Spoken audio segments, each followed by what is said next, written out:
Le système de classification nationale des professions CNP a pour objectif de classifier les emplois ou les professions. Le 16 novembre 2022, le ministère de l'Immigration du Canada passe à la version 2021 de la classification nationale des professions CNP.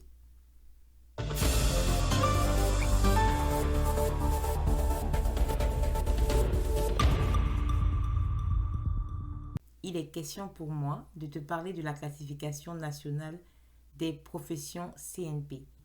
Je suis Émilie et merci de m'encourager en regardant cette vidéo jusqu'à la fin.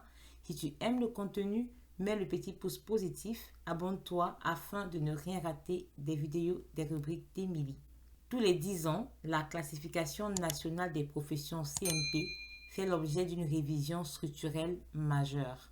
La publication de la CNP 2021 sera le produit de ce cycle de 10 ans et reflétera l'évolution de l'économie et de la nature changeante du travail au Canada. La CNP 2021 a été élaborée en partenariat avec Statistique Canada et sera publiée sur le site web d'Emploi et Développement Social Canada, EDSC, le 16 novembre 2022. Le système de classification nationale des professions CNP a pour objectif de classifier les emplois ou les professions. Les emplois sont regroupés selon, comme tu le vois à l'image, les fonctions des postes en 1 et en 2, le genre de travail effectué par le titulaire. Dans le cadre des programmes d'immigration, la CNP est utilisée pour déterminer si un emploi ou un type d'expérience de travail satisfait aux critères d'admissibilité à un programme visé. Le ministère de l'Immigration du Canada évalue actuellement des emplois selon la version 2016 de la CNP. C'est cette version-là qui va rester en vigueur jusqu'au 15 novembre prochain. 15 novembre 2022. À propos du changement, tous les programmes qui utilisent les genres ou les niveaux de compétences de la CNP utiliseront désormais les catégories F, E, E, R. Le 16 novembre 2022, le ministère de l'Immigration du Canada passe à la version 2021 de la classification nationale des professions CNP. Je t'explique. La structure actuelle de la CNP 2016 est composée de genres et de niveaux de compétences CNP 0, A, B, C et D. Et ceci sera remplacé par le système à 6 catégories représentant la formation, les études, l'expérience et les responsabilités. Je répète, ce sera remplacé par un système à 6 catégories. Donc, on va regarder ta formation, tes études, ton expérience et quelles sont tes responsabilités dans ton emploi. Donc, le FEER sera nécessaire pour exercer une profession. Dans les changements, tu as également ceci. Les codes de profession à 4 chiffres deviendront des codes à 5 chiffres. Le ministère de l'Immigration du Canada mettra à jour les critères d'admissibilité pour tous les programmes qui utilisent la CNP. Alors moi, je vais te mettre en description tous les liens importants concernant cette vidéo. Dans les liens, tu pourras aller sur la nouvelle CNP, sur l'ancienne CNP et tu pourras même regarder quelle est la CNP qui correspond à ta profession. Je t'invite à aller consulter les liens afin de pouvoir savoir exactement dans quelle classification tu te trouves.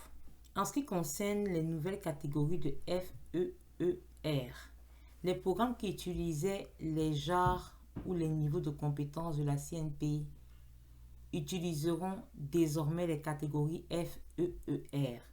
La plupart des emplois resteront dans la catégorie FEER qui correspond au niveau de compétences indiqué dans le tableau que je vais te montrer à la suite. Certains emplois pourront changer de catégorie. Ça, c'est vraiment très important. Parce que comme je te l'ai dit au début, pendant 10 ans, c'est une étude en fait que le Canada y fait. Certains emplois pourront changer de catégorie FEER. Les emplois de niveau de compétence B pourront devenir des emplois FEER2 ou FEER3. Ce que je t'invite à faire, c'est de consulter la liste complète des classifications professionnelles de la CNP 2021 sur le site EDSC. Donc, alors là-bas, je vais te mettre le site aussi en description. Tu vas sélectionner CNP 2021. Comme je te mets l'image là.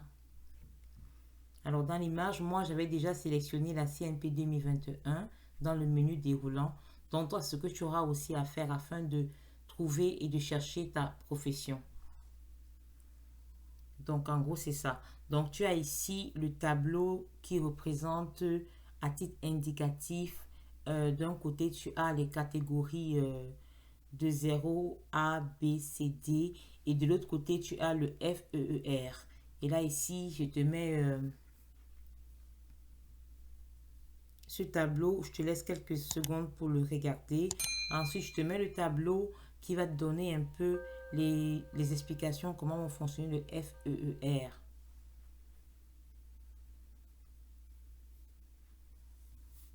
Je t'explique un peu comment fonctionne le système actuel qui va s'arrêter au 15 novembre prochain. Le système actuel. Au vu de la CNP actuelle et au fin de l'immigration, les principaux groupes d'emploi sont les suivants. Je vais te mettre une image ici à l'écran pour que tu puisses comprendre comment se passe le système actuel parce que beaucoup en bénéficieront encore jusqu'au 15 novembre. Donc, comme tu vois l'image, on a le genre de compétences 0 pour des postes tels que des postes de gestion.